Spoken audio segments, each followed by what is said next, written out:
Hey everyone, welcome back for another deep dive. This time we're tackling something I think we can all relate to: authenticity in this digital world. Yeah, it's a really fascinating topic, especially with how fast things are changing. Absolutely. Yeah. So we're going to be drawing from a bunch of different sources, psychology, history, even neuroscience, to try to understand this whole idea of authenticity. We'll also look at some practical ways to navigate this world of, online personas and really connect with your true self. Exactly. And we've got some pretty mind-blowing sources lined up: sex, money, happiness, and death, scattered minds, nexus, even a bit of boxing wisdom from mastery. Yeah, it's going to be a wild ride. So buckle up and get ready to dive deep. All right, let's jump right in. One of the first things that really struck me was this idea from Sex, Money, Happiness, and Death about money as a vehicle for revenge.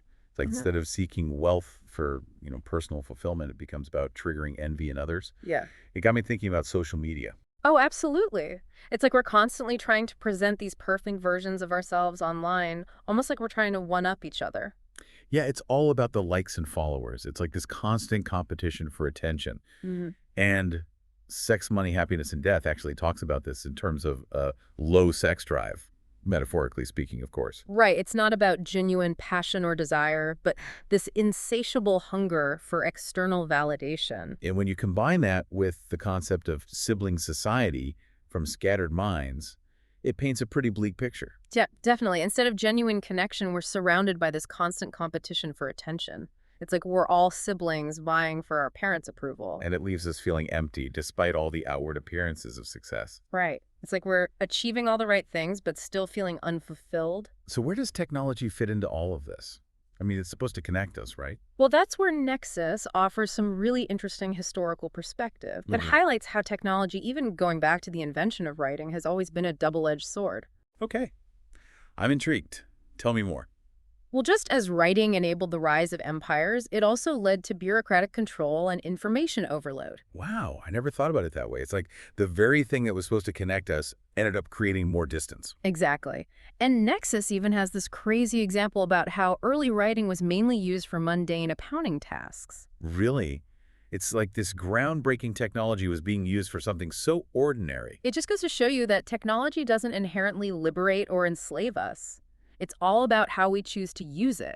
So in today's world, with AI evolving so rapidly, we need to be incredibly mindful of the choices we're making. Absolutely, because it really is a slippery slope. We can easily become slaves to the technology instead of using it to enhance our lives. So how do we make sure we're using AI to, actually enhance our lives, our authenticity, rather than becoming slaves to it? That's the million-dollar question. And to answer it, we need to understand the way our brains work. Okay, I'm listening. Well, the Masser and his emissary explores this really fascinating concept of the divided brain. Basically, our left and right hemispheres have very different ways of experiencing the world. I remember hearing about that, but I always struggle to grasp what it actually means for, daily life. Yeah, it can be a bit hard to wrap your head around, so let me try to break it down. Please do. All right, so the left hemisphere, with its focus on language and analysis, is incredibly good at manipulating the world around us. Okay, I can see that. We use language to categorize, label, break things down into manageable parts. Exactly. It's what allows us to build complex systems, solve problems, all that good stuff. So it's like the left brain is the architect, the engineer, always striving for order and control, which isn't necessarily a bad thing, right? Absolutely. We need that kind of thinking to function in the world. So what's the catch? Well, the catch is that the left hemisphere, while brilliant, can get so caught up in its own little world of manipulation and control that it loses sight of the bigger picture. Ah, I Yeah. see. So it's like hyper-focused on the details, but misses the forest for the trees. Exactly. And according to McGilchrist, the author, the left hemisphere focuses on what he calls superficial social emotions. Superficial social emotions. Interesting. What exactly does that mean? It means it's more concerned with how we appear to others and how we genuinely feel.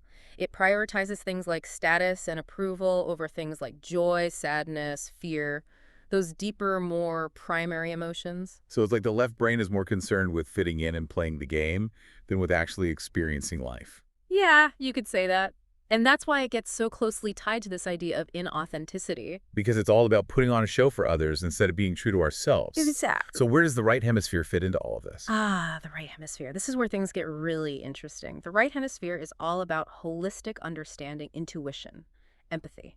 those things that connect us to ourselves and to the world around us. Okay, so it's like the left brain is the analyst and the right brain is the artist. Yeah, that's a good way to put it. The right hemisphere is the seat of our creativity, our spirituality, our sense of belonging.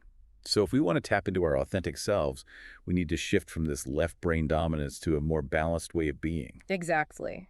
We need to find a way to integrate both hemispheres so that they're working together in harmony. Okay, that makes sense.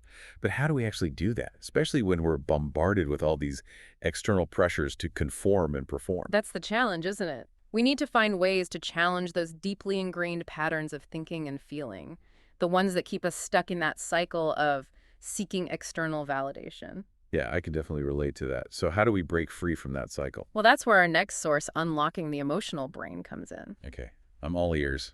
Let's unlock this thing. This book dives into this process called memory reconsolidation, which sounds super complicated, but it's basically about rewiring those deep-seated emotional learnings that are driving our behavior.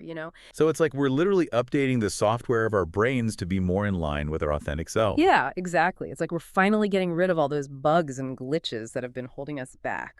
Sign me up. But how does that actually work? Well, the first step is recognizing that we can't just suppress or ignore those unwanted feelings and patterns. We have to actually challenge them by creating new contradictory experiences. So it's like facing our fears head on instead of trying to avoid them. Exactly. The more you avoid something, the stronger it gets. But if you confront it, you start to realize it doesn't have as much power over you as you thought. So it's not about achieving some kind of perfect state of authenticity, but rather about being willing to confront those uncomfortable truths about ourselves. Yeah, it's about embracing the messiness of being human and actively choosing a different path. And that's where the stories from mastery become so inspiring, right? Yeah. They're all about individuals who achieved greatness in their fields by embracing challenges and pushing beyond their comfort zones. Exactly. Like Freddie Roach, the boxing trainer. He developed this whole new approach to training based on, sparring mitts. Wait, sparring mitts. How does that relate to authenticity? It seems a bit random. It's not about the mitts themselves, it's about his mindset. He didn't just follow the traditional methods, he constantly experimented, adapted, pushed the boundaries of what was considered possible. So it's like he was mastering his craft and mastering himself at the same time. Exactly. And that willingness to challenge the status quo to forge your own path is at the heart of both mastery and authenticity. It reminds me of Michael Faraday, who was initially, dismissed by the famous chemist Humphrey Davy. Oh yeah, Faraday. He didn't let that rejection stop him. He persisted and eventually became Davy's apprentice and went on to make groundbreaking discoveries of his own. His story really highlights the importance of seeking out mentors and guidance, even when it feels like the doors are closed. And it speaks to that resilience and determination that are so crucial for navigating the ups and downs of any journey, especially the journey towards authenticity. I love that. And these examples are so inspiring. It's like they're showing us that authenticity isn't about fitting into some predefined mold. Right. It's about having the courage to be ourselves, even when it's messy, imperfect, and unconventional. And speaking of unconventional, we can't forget Temple Grandin. Oh, absolutely. Her story is a powerful reminder that authenticity is about leveraging our unique strengths and perspectives, even when they don't fit the norm. It's about recognizing that our differences are actually our superpowers. Exactly. But let's be honest, embracing imperfection and going against the grain can feel really daunting, especially in a world where AI is increasingly able to create these idealized artificial versions of reality. It's like we're not just competing with other people's curated online personas, but with AI-generated perfection. Yeah. How do we even stand a chance? That's why it's so crucial to understand that AI is a tool.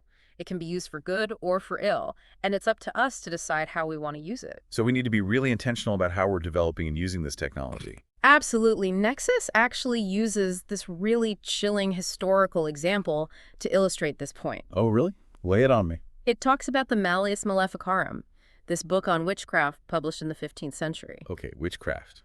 How does that relate to AI? It's I'm intrigued, but a little lost. about the power of information and how even seemingly benign technologies can be used to manipulate and control. I see. This book, with its detailed descriptions of witchcraft trials and demonic practices, fueled mass hysteria and persecution across Europe for centuries. Wow, that's a dark side of information sharing I hadn't considered. It's a stark reminder that we need to be critical thinkers, especially when it comes to the information we consume. Online algorithms are already curating our news feeds and shaping our perceptions of the world. So it's not just about being authentic ourselves, but also about discerning what's authentic in the information we're consuming. Exactly. That discernment comes from cultivating self-awareness, questioning our assumptions, and being willing to look beyond the surface of things. It's about recognizing that we're all susceptible to manipulation, both by external forces and by our own internal biases. Exactly. And that's why it's so important to develop that inner compass that helps us navigate this increasingly complex world. Oh, if AI can be used to manipulate and control, can it also be used to help us become more authentic? Is it like a flip side to this coin? That's a great question, and it's one we need to explore carefully. AI definitely has the potential to be an incredible tool for self-discovery and personal growth. Okay, so how could we use it for good? Well, imagine AI algorithms that could analyze our online behavior and provide insights into our unconscious biases and patterns, or AI-powered coaching platforms that could help us identify and overcome our limiting beliefs. Okay, that's starting to make sense. Sure. So instead of letting AI curate our digital identities, we can use it to deconstruct those identities and connect with something deeper and more meaningful within ourselves. Exactly. And Nexus actually introduces this fascinating concept of human-to-story chains. Humanist story chains. What's It's where AI could help us create and share stories that reflect our authentic selves, rather than stories that conform to some external standard. That's amazing. It's like AI could become this bridge between our inner world and the outer world. Exactly, helping us express ourselves more authentically and connect with others on a deeper level. But it all comes back to intention, right? We have to Mhm. be conscious of how we're developing and using this technology. Absolutely. We need to ensure that AI is aligned with our human values, that it's promoting authenticity, connection, and empathy, rather than exacerbating the problems we've been discussing. So it's not about rejecting technology or Yeah. fearing AI, but rather about reclaiming our agency and shaping it in a way that serves our highest good. Precisely. And that brings us to the question of how we can practically navigate this digital age and live more authentically, even amidst all the noise and distraction. Okay, I'm ready for some actionable steps. Yeah. How do we start to reclaim our agency and live more authentically? What are some techniques we can use right now? Well, unlocking the emotional brain offers this really cool technique for tackling those ingrained emotional learnings that often lead us down the path of inauthenticity. Okay, sounds promising. Break it down for us. So it's a three-step process. The first step is you have to fully activate that old emotional learning, bring it into the light of awareness, you know? So like shine a spotlight on those hidden beliefs and patterns. Exactly. It might involve revisiting some painful memories or confronting those limiting beliefs we talked about earlier, like I'm only lovable if I'm successful, or I need to be perfect to be accepted, things like that. That sounds intense, but I guess you can't change what you don't acknowledge, right?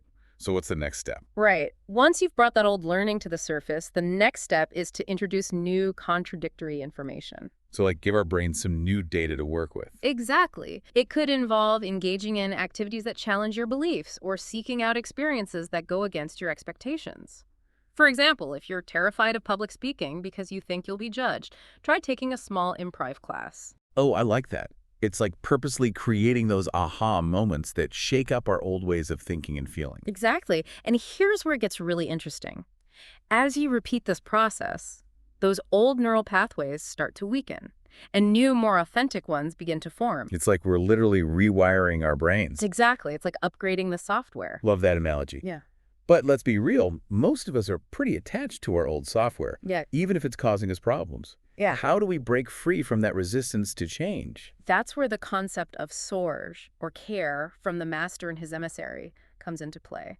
McGilchrist argues that the right hemisphere, the seat of our authenticity, is also the hemisphere that cares. So it's like the right brain is all about connection and empathy. Exactly. It's the hemisphere that feels empathy, Yeah. connection, love, all those good things. So tapping into that sense of care, that yearning for connection and belonging, can actually fuel our motivation to change. Precisely. When we realize that inauthenticity is actually blocking us from those deep connections, that it keeps us isolated and lonely, we're more inclined to embrace the discomfort of change. It's like we're choosing authenticity, not just for ourselves, but for the well-being of those we love and care about. Beautifully put. And as we cultivate that sense of care, the journey towards authenticity becomes less about striving and more about Allowing ourselves to be imperfect, to be vulnerable, to connect with others in a more genuine and meaningful way. Exactly. And as we do that, we create this ripple effect, inspiring others to do the same. It's like we're building a more authentic world, one connection at a time. I love that vision. Hmm. And as AI continues to evolve, it's crucial to keep this vision in mind. Absolutely. Yeah. We need to ensure that AI becomes a tool that supports our authenticity, our humanity, our capacity for love and connection. So as we wrap up this deep dive, what's the one key takeaway you want our listeners to remember? Authenticity is a journey, not a destination. It's an ongoing process of self-discovery, growth, and connection.